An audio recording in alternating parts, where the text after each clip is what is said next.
Hey guys, it's Dark Architect 18 back here with another YouTube video, and today we're going to be doing the West Virginia review.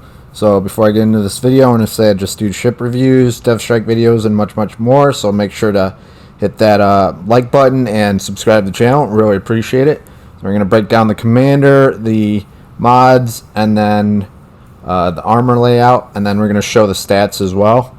And then we'll just jump straight into the game. So yeah. Also make sure to hit that bell notification to stay tuned to all my other videos that are coming out. So definitely benefit you if you enjoy the video. So yeah. So first thing we got is the commander. So we got William Sims. So we got flammable cannoneer, gyrating drill bits, marksmanship, reaching out XXL, and then will to rebuild as the legendary skill. Then we have inspirations of Megatron and Scharnhorst. So we have a sniper build, so basically it has range and accuracy overall into it. Then we're going to look at the mods next. So we got secondary battery mod 2, and then we have a steering gears mod 2. So you could either go with a propulsion mod 2 or damage control, I guess, and then you could go with AA guns mod 2 as another preferable choice that I'd go with. So West Virginia has a spotter, it has a catapult fighter, and an enhanced secondary targeting skill or consumable. So basically I would go with the spotter because it's more of a sniper. I wouldn't really go with the other ones because it's fine with spotting. So anyways, we got the stats right here. I'm just going to show you them so you can scroll through them or look at them later if you want. Anyways, we're going to talk about them more in the game, but the next thing we're going to talk about with the armor actually is the citadel, because we're interested in where that lies. So that lies right below the waterline. So you're going to need plunging fire to citadel the West Virginia, typically from longer ranges, but if you're going to shoot it from closer range, you're going to have to aim lower. Otherwise, it's got some really good armor. It can bounce 14-inch guns, so yeah, most of the battleships have 14-inch guns at this tier, so it's really good to keep in mind. And yeah, we'll be getting straight into the gameplay next, so stay tuned. We're going to really break it down in this game and what we got. So we are on straight domination mode. So I'm going to break down the stats some more, and then we're going to just show you how to play the West Virginia right and what it can do.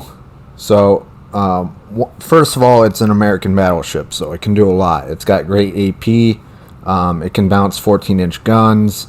The only thing it can't bounce is like Queen Elizabeth or Warspite, so 381 millimeter guns, which is equivalent to 15-inch guns. So it's got a lot going for it with that, at least battleship wise, in terms of what it has to deal with. It's also a Colorado class, this West Virginia, so in the series, I believe there's 4 of them in total. I don't remember all the names off the top of my head, but that's just another cool note about the history. But anyways, we're going to look at the stats next. So stats, we got 52,100 HP. We got 6 to 457 millimeters of armor, 37% torpedo damage reduction. So we got 16-inch guns, 17.8 kilometer range, 30-second reload, 32.7 second 180-degree turn time, 5,700 max HE shell damage, 36% fire chance, 13,640 maximum AP damage. So it's got considerable AP damage. It can do a lot there. I would always suggest running AP unless somebody is bow on or you're going up against a destroyer or something. In a battleship, that's how I always do it. So I do, what is it, like 95% of the time or 90% of the time AP, and then like 5 to 10%, depending on the occasion, where I would use HE on a target. When I think it's going to be more difficult to penetrate the ship, or when I believe that I would actually get more damage with HE against a destroyer.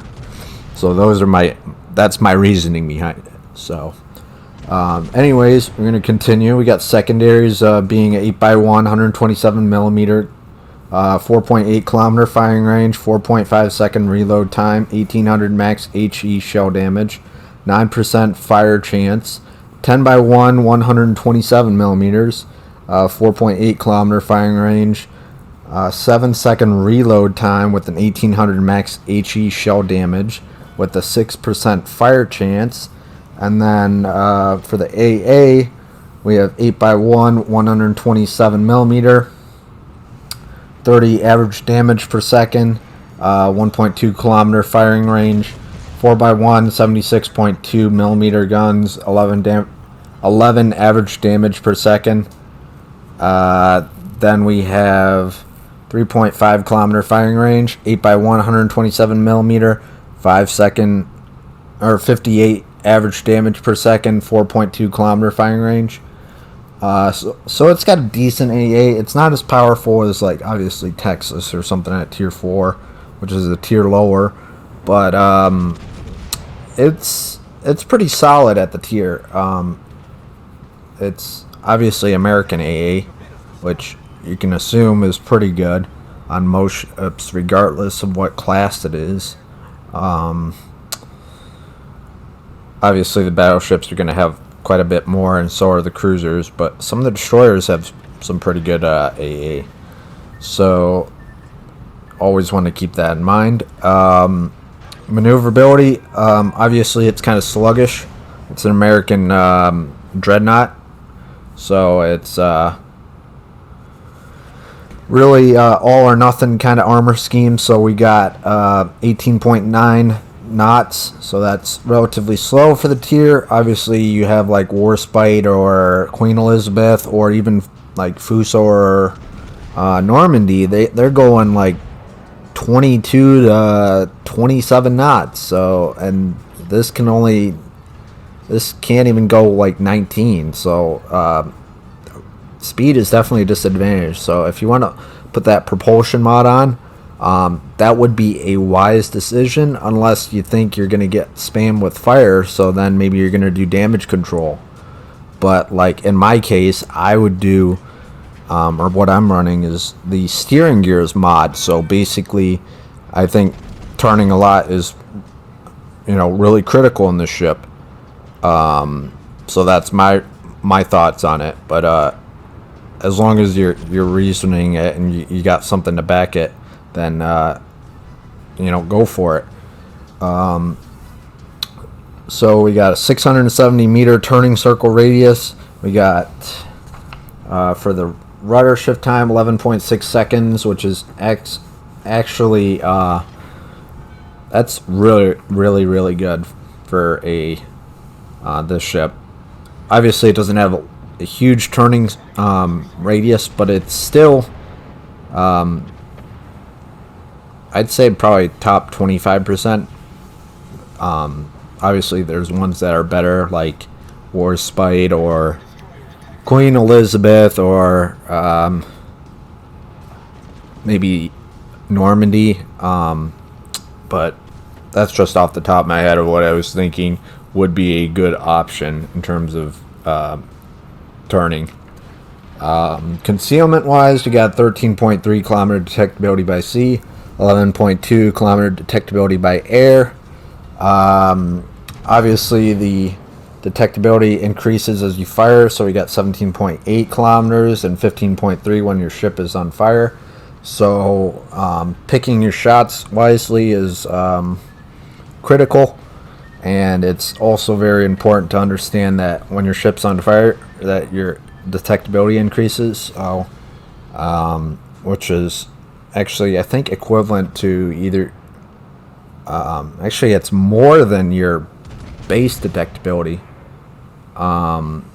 because I believe the base detectability is 13.3 by sea. So yeah, that bumps it up almost 2 kilometers. Yeah, 2 kilometers difference just by being on fire, and 4.5 kilometer increase from your base sea detectability when you fire your main gun. That's the difference, 4.5 kilometers, which is actually quite significant. 19.3 kilometer detectability after firing a main gun, 14.2 kilometer detectability when ship is on fire, 2 kilometer guaranteed detectability range, and then 13.6 kilometer detectability when it's smoke. So if your teammate says, I'm gonna drop a smoke for you, and you're firing through it, you're still gonna have a 13.6 concealment, which is actually 0.3 more than just by sea. So that's not gonna really help you. Like, if you're retreating or something and you're not firing, okay, drop a smoke, but otherwise it's not very useful, and it's kind of just wasting your teammate's smoke, which could be used in a better instance, like for themselves or such. So overall, I think this game's a pretty good candidate for a review video for the West Virginia. It's got that 16-inch gun, so biggest of the tier, at tier 5. Most battleships are 14-inch across the board, except for occasional ones that are 15-inch. So like British and some other ones, but yeah, it's pretty few and far between for that 15-inch, I guess, line for where it starts at tier 5. Most of tier 6s have 15-inch, so it takes a little bit to just get up to that next size of gun. So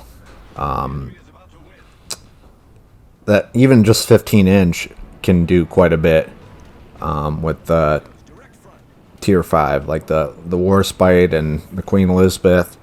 Those are the ones that I'm thinking of that have a lot of impact, and they can do a lot. Obviously, they're not 16-inch like this. This ship can do, or has, but regardless, it doesn't really make too much of a difference. Obviously, it's the penetration and what it can go through in terms of the armor through the bow or any other critical component of the ship itself. So it really just doesn't really matter. It does to an effect, but it's more do you overpen or do you not, or do you just like Citadel? So like that case with the Nevada probably can bounce like 14-inch, but obviously I have 16-inch, so it does a lot to the ship. So obviously you're gonna get an overpen, or you're gonna get you're just gonna get a Citadel or some critical damage if you shoot a ship that doesn't have as much armor, and that whatever ship it is you're going up against, like a cruiser or battleship. In those cases, obviously destroyers have light armor. They're extremely light, so because they need to be fast, so you can't weigh it down with tons of armor. So obviously battleships, a lot of armor. They're going to be slower typically, unless they're a fast type of battleship where they're built for that, which that means they just need larger engines to accommodate their speed. And then cruisers are kind of a mix and mix. They can do battleship stuff and obviously cruiser stuff, and then destroyers are just destroyers, so they're just really light and sneaky and stealthy, and you want to take them out ASAP if you can. So hope you guys enjoyed the video. Make sure to like the video and subscribe to the channel. Also make sure to hit that notification button so that you're in tune with all the videos that come out, so you don't miss one. And if you want to see me do some other type of video with the warships, just let me know. Definitely consider it. And overall, this game's been a pretty good representation of what the West Virginia can do.